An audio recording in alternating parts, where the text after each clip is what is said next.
Hey everybody, Ryan here at Etrailer. Today on our 2023 GMC Acadia, we're going to be showing you how to install the CURT Trailer Hitch Receiver.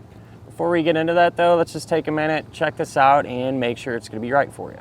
One of the really nice things about this setup is the way it's going to look. So for the most part, your hitch is going to be completely hidden, right? You're not going to see much of it.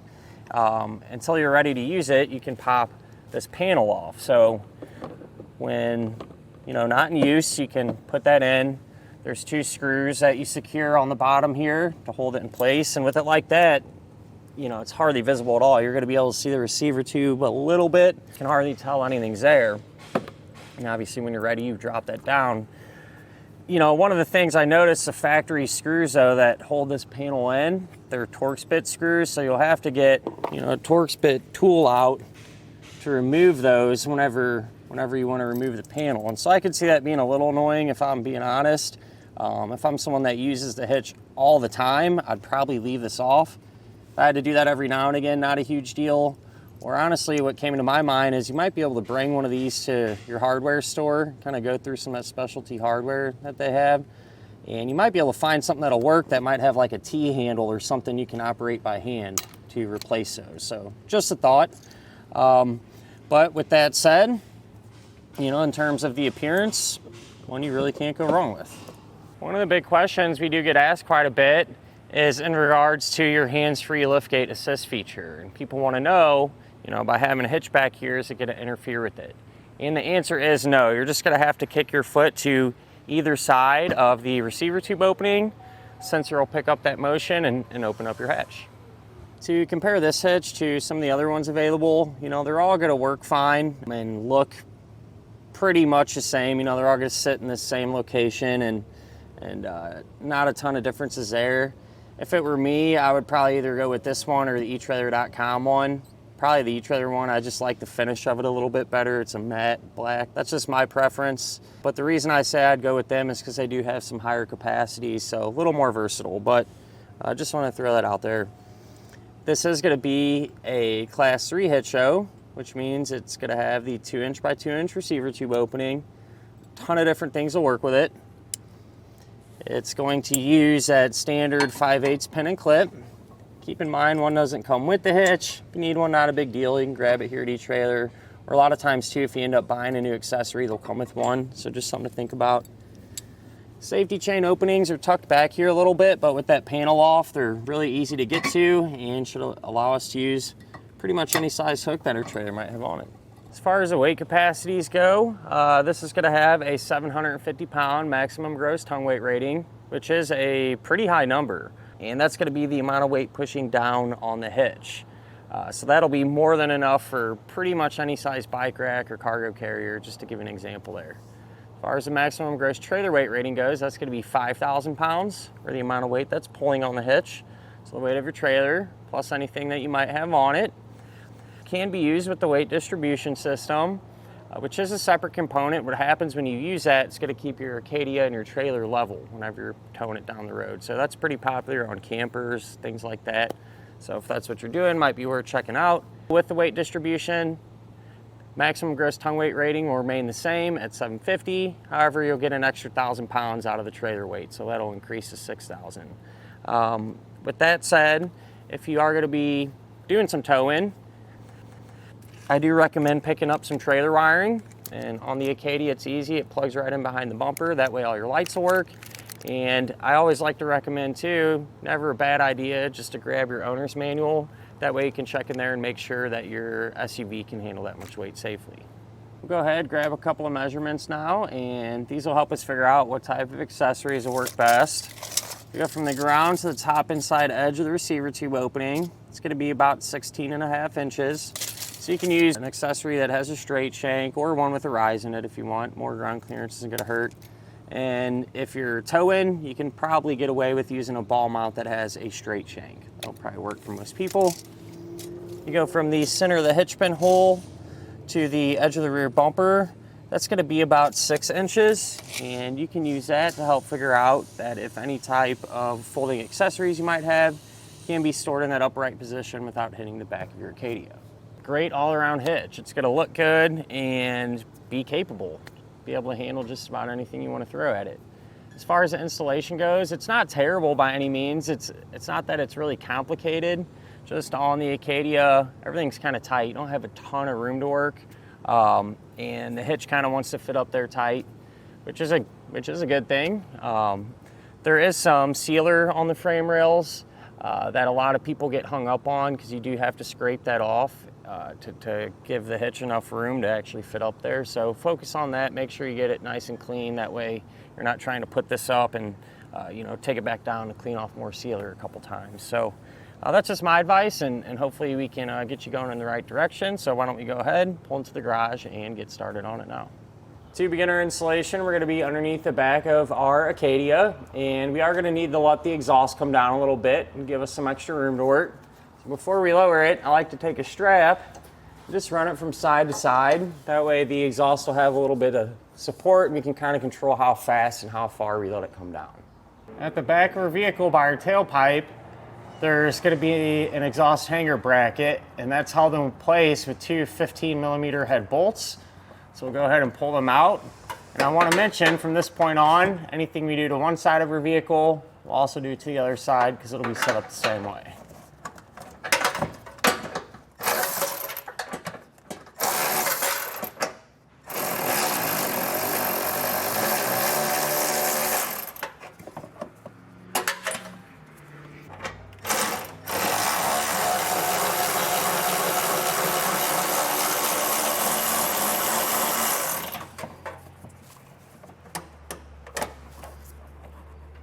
If you continue to follow the exhaust piping towards the front of the vehicle, you're going to run into a rubber isolator hanger like this one.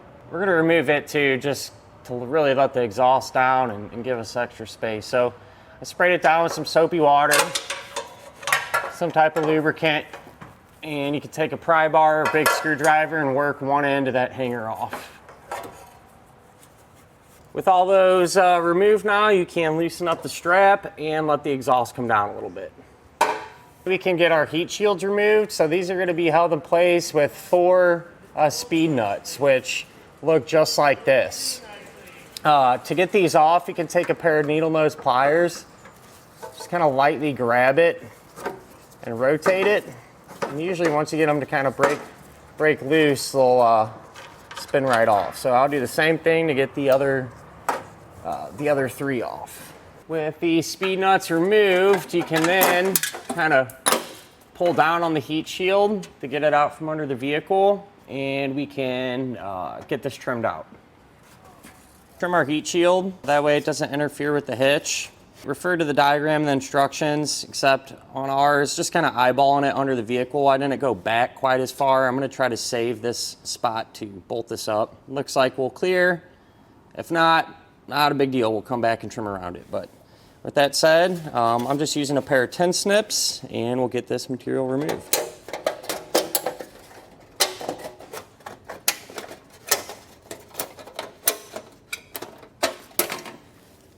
On the bottom of our frame rail, we're going to have this bead of sealer here that is going to interfere with the hitch, so we're going to scrape that off.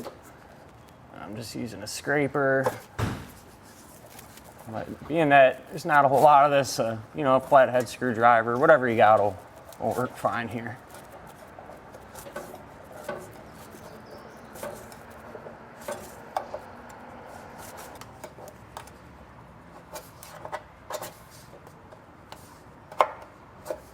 It's going to be this little stud here that comes down too, that'll be in the way of the hitch. So you can use a Dremel tool and cut this off, or if you don't have one, just take a pair of pliers and kind of work this around until it pops off. Reinstall the heat shield the opposite way that you removed it, really with one exception where we removed that stud. Obviously we don't have a place to mount up a bolt there anymore, or a nut. We can get our hardware in the frame rail now. All of it's going to be the same for all of our attachment points, and we're going to have 3 attachment points on each side. We're going to use this hole, this one, and this one will be used as an access hole. Take the coiled end of your pull wire, and starting back here towards the very back of our vehicle, you're going to push that through We're trying to get that coiled in to drop out of the access hole there. And sometimes you'll get lucky. A lot of the other times though, you'll just have to kind of reach up there and grab it and pull it down. Put on a spacer block and a carriage bolt. It's going to thread onto that pull wire. Then you can feed the hardware up into the frame. Pull down until the bolt passes through. And I'm going to use that same technique and hardware for the other two attachment points.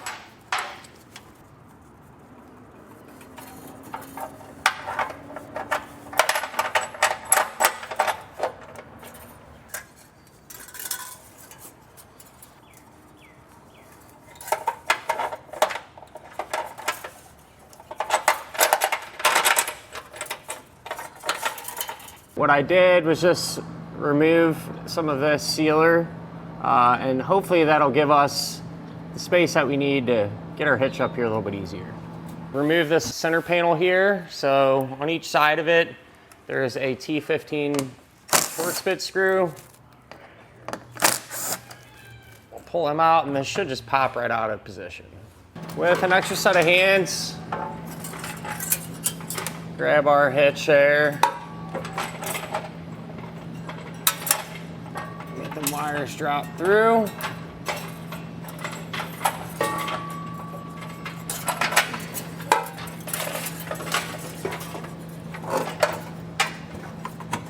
We try to rotate our hitch in.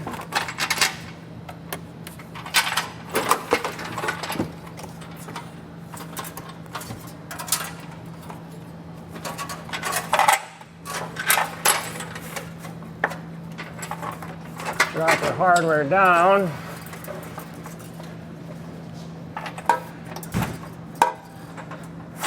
And it is a tight fit, so that's normal. Get our pull wire removed, and then you can take a flange nut.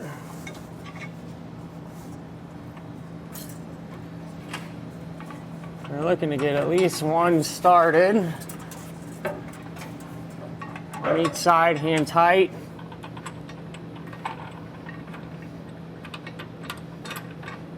Once you get a nut started, what I'm going to do is come back with an 11/16 and tighten it down just to kind of draw the hitch up because we don't have a ton of bolt head to work with here. So that should make it a little bit more manageable, which it did. And then we'll take our other two flange nuts and get them started. Just a quick tip too, if you're having a hard time getting these started because they want to kind of push up on you, you can take a small flathead and apply some side pressure to it. That'll keep it steady and make it a lot easier to get the nut started. So once they're all in place, we'll snug them all down.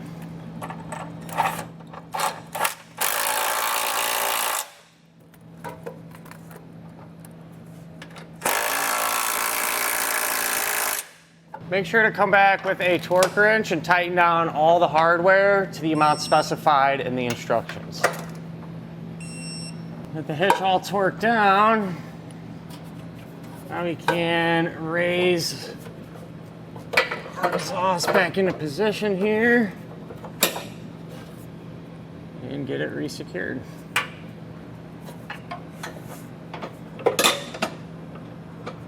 To get the back hangers resecured and tightened down, this one up here, just re-lubricate it, push it back into place. And now with the exhaust supporting itself, we'll get rid of our strap. Grab that little door that we removed, get it trimmed out, that way we can reinstall it. So diagram and the instructions, I just taped it out and measured it up, and then you can kind of hold this against the vehicle too and eyeball where you need to cut.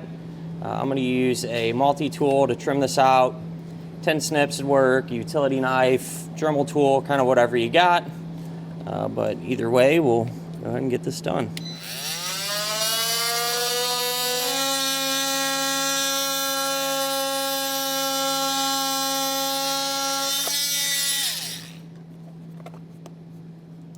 With this trimmed out, if you're not going to be using the hitch right away, you can reinstall it opposite way that you removed it. You know, put them 2 screws back in.